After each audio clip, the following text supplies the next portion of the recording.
So today we'll be studying about counters and time counters and time delays.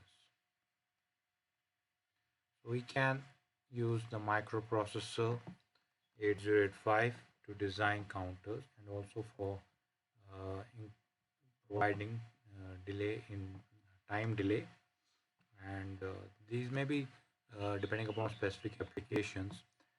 Say for example, we have traffic signals, or we can have digital clocks, and there might be data transfer. So at depending upon the application, we might need use of counters and as well as delays, time delays.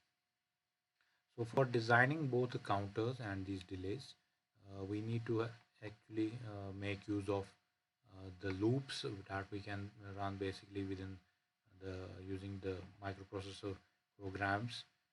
We have various loop instructions that we have studied. So for example, we have already studied previously. We have done some programming using jump instructions. So we can run loops as well as make counts. In one application, we basically saw wherein we were feeding particular register with 8-bit number and decrementing it so that it keeps track of the count. So using loops and counts, we can basically design counters as well as time delays. So uh, to process these, process the counter, you can basically make use of two important instructions that we have studied: increment and decrement. So by feeding the register by appropriate value, whatever is designed. Say for example, just right now I said to you that we have done an example previously wherein we fed 8-bit number 8 and 8 we fed into the register D and started decrementing it, in which application where we had actually to count the number of ones in a particular 8-bit number. So we, to make sure that we rotate the contents of the accumulator 8 times, we kept track of that count using the register D. So a loop is established to update basically, and using increment and decrement, we can design the counters so that we can basically keep track of the count. Uh, to illustrate this, we can basically make use of a flow chart. So what does a counter do? How we basically design a counter? We first of all initialize it. As in our example, we had initialized D by feeding 8 into it, and then you need to check the condition. Then you can actually use your commands, that's instructions, increment or decrement. Fine. And you need to check the condition.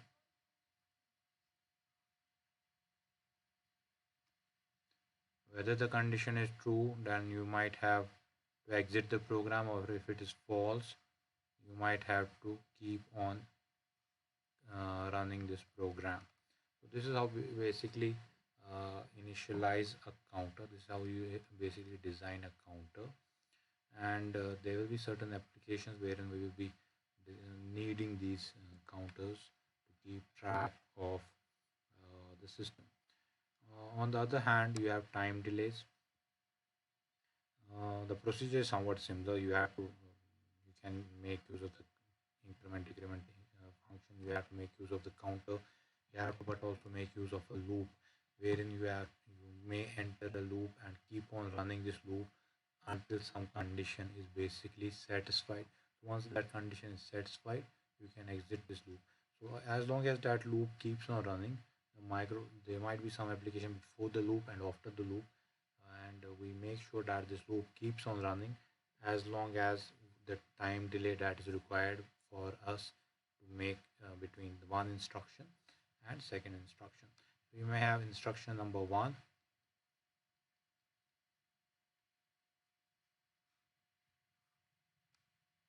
This is about time delays. may have instruction number 1, and there is another instruction. Say for example, this is for displaying red. You are displaying a traffic light. You are designing traffic light using 8085 microprocessor. So you want to display red for 90 seconds or 30 seconds or 40 seconds, whatever it is.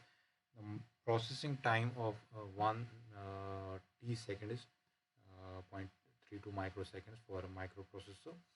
And now using this time, we may not be able, we have to actually make sure that we be able to delay. We have to basically make sure that our counter keeps on running as long as our red light counter keeps on, our loop keeps on running, as long as we want to keep the red light on. Right?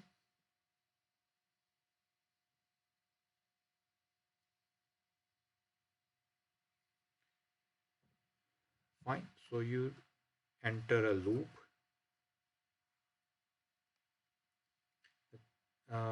The function of this loop will be to keep on running as long as the time is required for displaying this red light.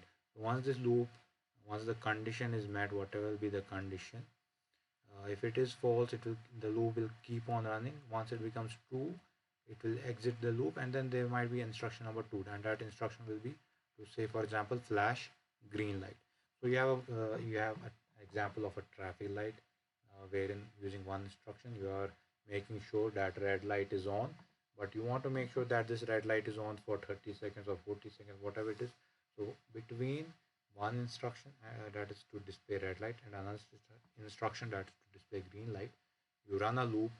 The purpose of this loop is to simply incorporate a time delay, so that between red and green light the time span is of 90 seconds. Fine. So using the clock frequency of the microprocessor, delay it, keep on running this loop. Now this loop can simply be, you can again have a register, you may feed a number to it, decrement it. So every time this keeps on happening, so then the loop is satisfied depending upon whatever time you want to keep. You need to basically process the, you need to basically calculate the time delay that you want and feed the appropriate number into the register. So both counters and time delays will make use of loops as well as increment and decrement functions. So both are actually same in these regards, that there is a loop wherein you need, in case of counters there is a loop, in case of time delays there is increment and decrement function used in counters.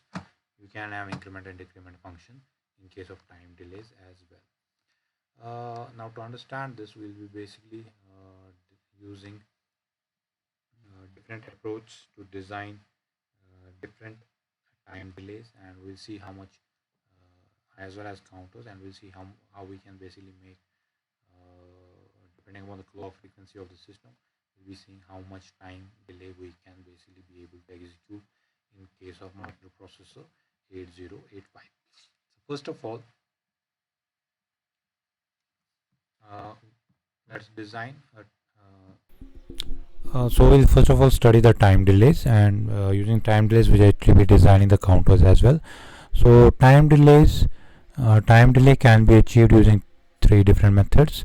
One, we can make use of one register. So you can basically use any of the registers B, C, D, E, H, L, and using that register initialize the loop, then decrement the count, and accordingly you will be able to obtain necessary time delay. So example of this can be, to say for example we want to design a maximum time delay using one register. Let's see how much that can be. So to initialize, first of all move FF, that is the maximum 8-bit number, that you can transfer to register, any register, say that is B in this case. As far as this instruction is concerned, it is of two machine cycles, the opcode fetch machine cycle and the memory read machine cycles. So number of T states will be equal to 7. Since the number of T states for this condition is 7, therefore the total execution time is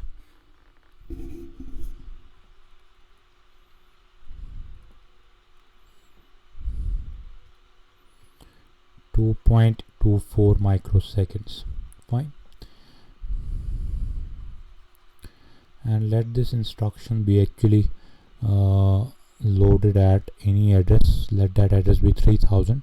So if 3000 you are writing MVIB, so first you will be writing the opcode. Since this is a 2-byte instruction, so it will take up 2 memory bytes, 3000 as well as 3001. Then our next address location that you can enter is 3002. You can now initiate the loop by say for example using this instruction decrement B. We know this instruction has only 4 T states, and with 4 T states the number of the execution time is 1.28 of the microsecond. This is only 1 byte instruction, so at 3003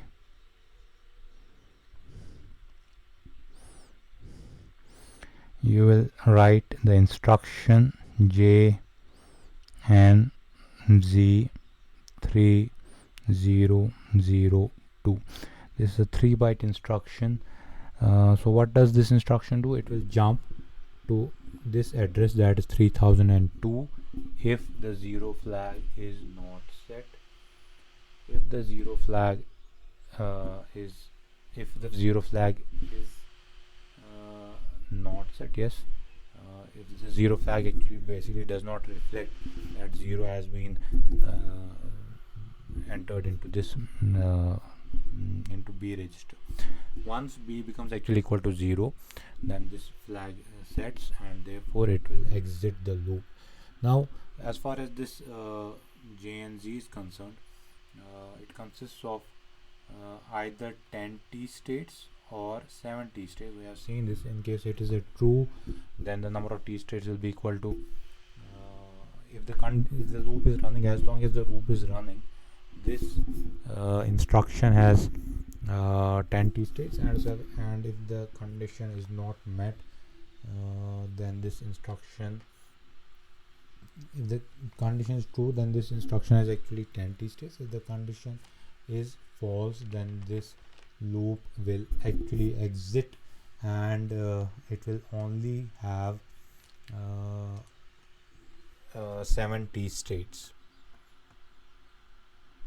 So if the condition is true, we'll be having 10 T states. If the condition is false, we'll be having only 7 T states. So if the condition is true, with 10 T states, the execution time will be 3.2 microseconds.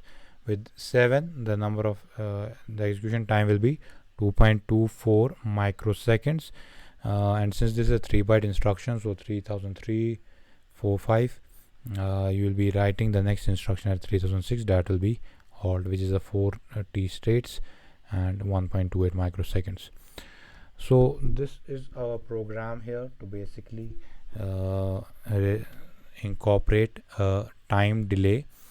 Now we want actually see how much of time delay is basically incorporated using this instruction. For that we need to we have already seen that execution time of each and individual instruction. So we can see the total execution time. I'll write the total execution time here. So since this instruction, the first instruction MVIB, will only be running once, so it will take up only 2.24 microseconds. Decrement B is basically going to, this is the loop here. So you can see the increment or the decrement is basically within the loop. So decrement instruction will be running a number of times. If we are incorporating ff into b, and the first time, so the loop is basically going to run up to it will actually run ff times basically, and until basically the as long as the last time you basically decrement the b register, after which the b register will actually have 0 in it. At that time the condition will then become false, and the machine will actually exit the loop. So this loop is executed ff times, and ff means base, and that's actually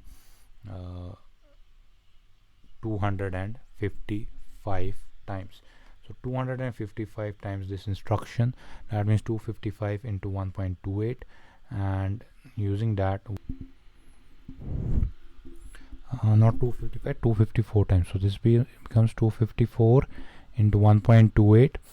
So 255th time, basically what will happen is that b register will become equal to 0, and decrement it will not jump to this equation. So 254 into 1.28, and so therefore having said this, 254 into 1.28, that is equal to 325.12 microseconds. So this and as far as JNZ 3002 is concerned,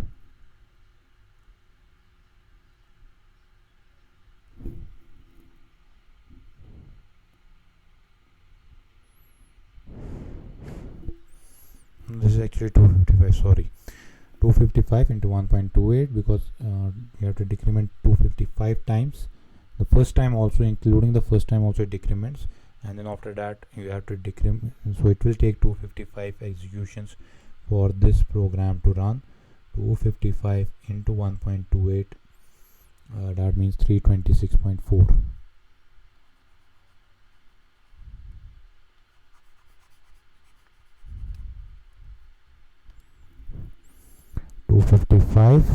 Into 1.28, that's equal to 326.4.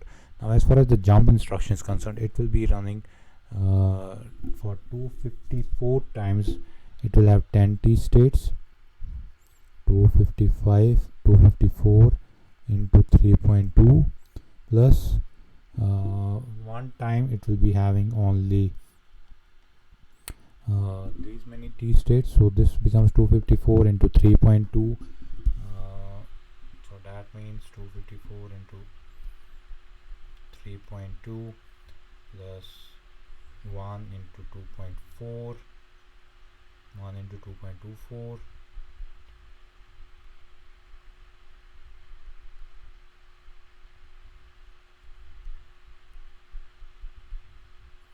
that's 815.05, 815.04 microseconds, and the last instruction it's only 1.28 microseconds. So this is actually the time delay that we are incorporating. So instead of halt, there could have been another instruction here, and before this there could have been another instruction. So before this whatever is the instruction, and after this whatever is the instruction, so between that and this is the time delay that we are incorporating. So adding only the first 3 digits, only adding the first 3 without adding the halt 1.28 microseconds, so we get 326. You have 2.24 the execution time of MVIB, then you have 326.4 the execution time of decrement, plus 815.04. So this means a total of 1143.68 microseconds, or you can say 1.143 milliseconds.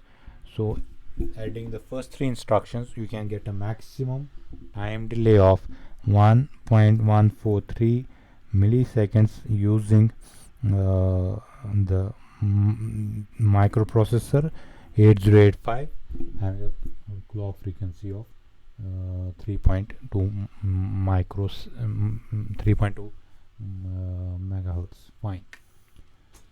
So this is how you can incorporate time delay using one register. So maximum you can gain is 1.143 milliseconds. So even if you actually add the time delay incorporated by halt instruction, that's 1.28 microseconds, it will be negligible as compared to 1.28 milliseconds. So moving on, we can introduce time delay secondly using a register pair.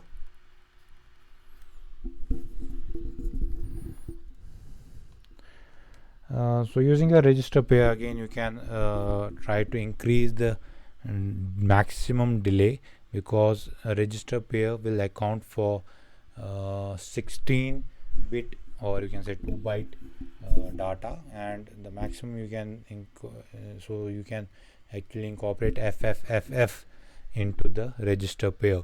So having almost a similar example, what we can do is you can specify the address, you can specify the instruction, you can specify the number of t states, you can specify the execution time, and you can specify the total execution time.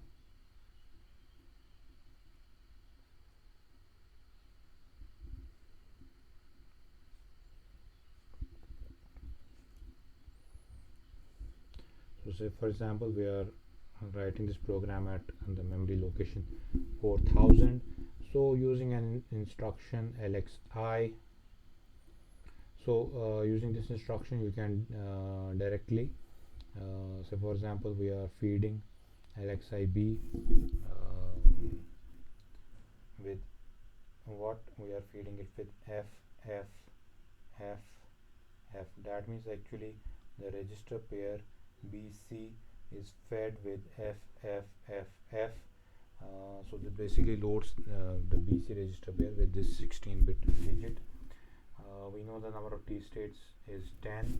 It has 3 machine cycles, and the execution time is therefore 3.2 microseconds. This instruction will be loaded only once, so the total execution time will be 3.2 microseconds. Then you have result occupy 3 bytes of space, so 4000, 4001, 4002. Then you have 4003. At 4003, now you can start decrementing this register pair.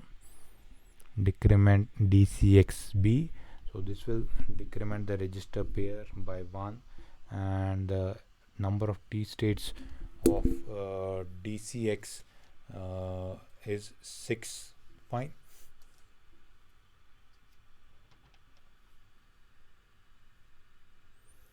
We have studied in the instructions DCX register pair. It has only opcode fetch machine cycle, but it has an opcode fetch machine cycle with 6 T states, and therefore the execution time is 1.92 microseconds. Now in this case, again the microprocessor will run this loop for f times, that is in decimal numbers, 65535 times. So 65535 into 1.92 microseconds.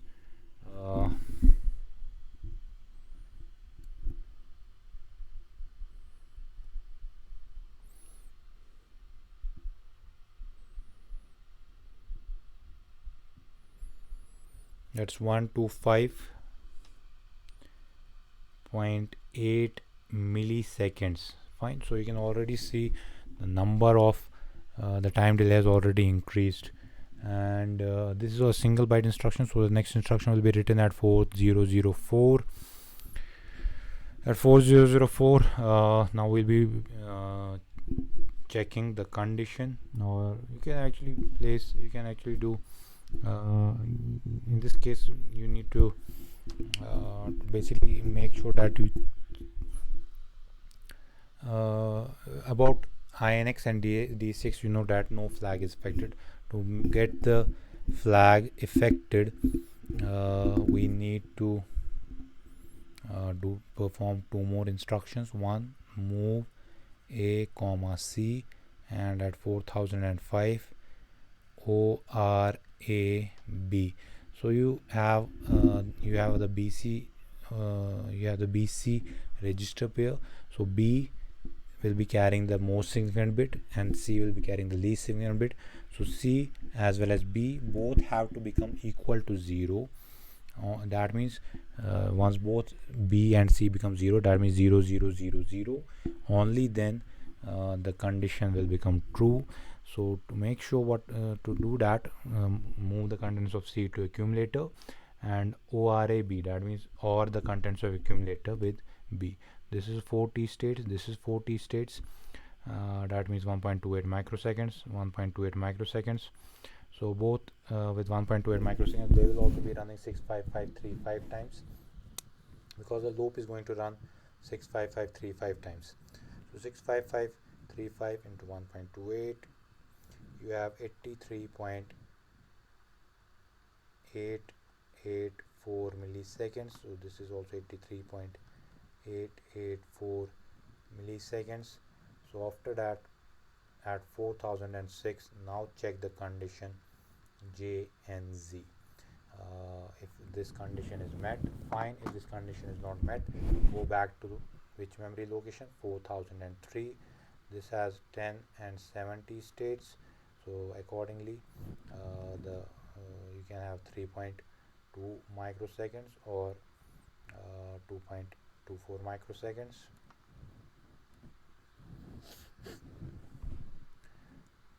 With 10T states, the microprocessor will the loop will run 65534 times.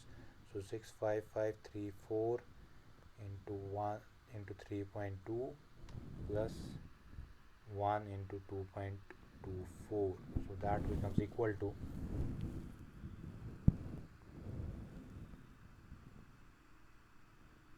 65534 into 3.2 plus 2.24, that's 209.7 milliseconds. Then you can actually use the halt instruction.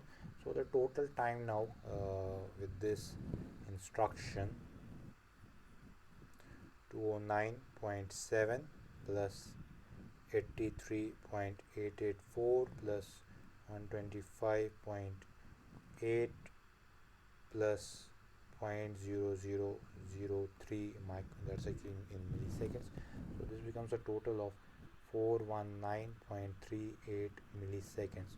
So as compared to the first time delay, that was 1.14 milliseconds, that the maximum time delay with one register is 1.14 milliseconds. For this clock frequency, if the clock frequency of the microprocessor is different from this, then this time delay will be different. And with the same clock frequency, the maximum time delay with a register pair will be equal to 419.38 milliseconds. To further increase the time delay using microprocessor 8085, you can use loop within a loop structure. So what we do in such cases is that we can have multiple loops running a number of times. Say for example, you can make use of this program wherein you load first of all one register, then you can load another register, then you can decrement this register,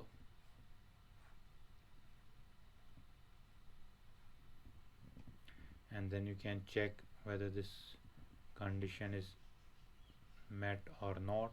If the condition is true, fine. If the condition is false, go back to this location. So this will then after that you can decrement B. So again, after decrementing b, you can check the condition. If the condition is true, then exit. If the condition is false, go to this location.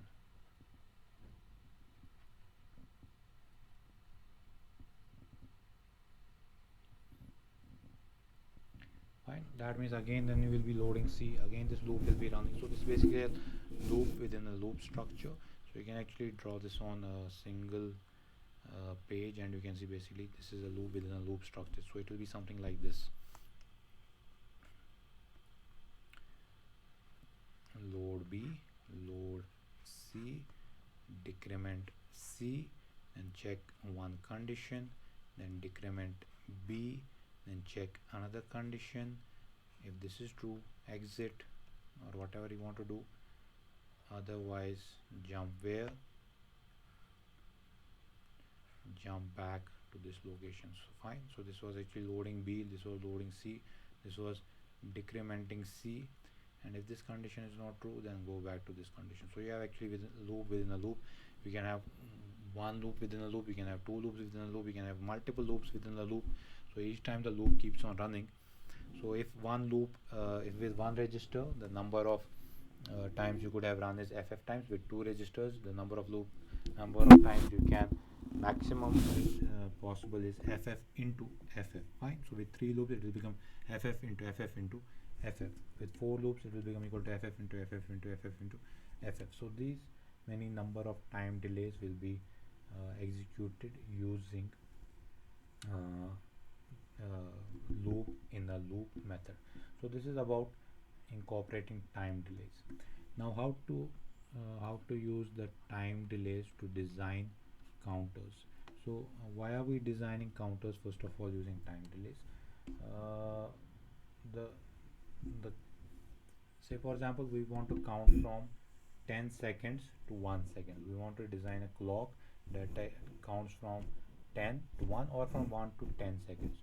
So 1 second it's counting, then it's displaying 2 seconds, then it's displaying 3 seconds. But the natural clock frequency of the microprocessor is like only 0.32 microseconds. So with if you are designing counters only, say for example decrement B, then you are initializing B, you want to run it from 0 to 10, you are initializing it, decrementing it, it will only count 0.32 microseconds at a time. So you need to make sure there is a sufficient time delay, so that between 1 and 2 there is exactly 1 second of delay incorporated.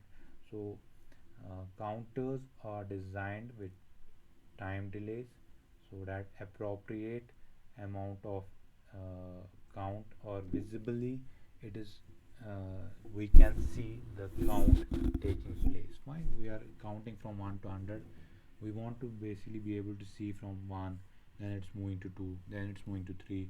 If it runs at 0.32 microseconds, it will count from 1 to 10 within fraction of it will take only 3.2 microseconds to count from 1 to 100.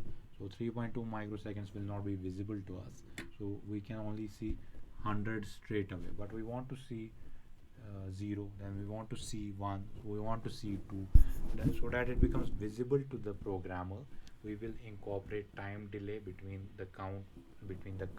So there is, so that we can see 1, then we can see 2, we will be able to see 3. So counters are designed with time delays.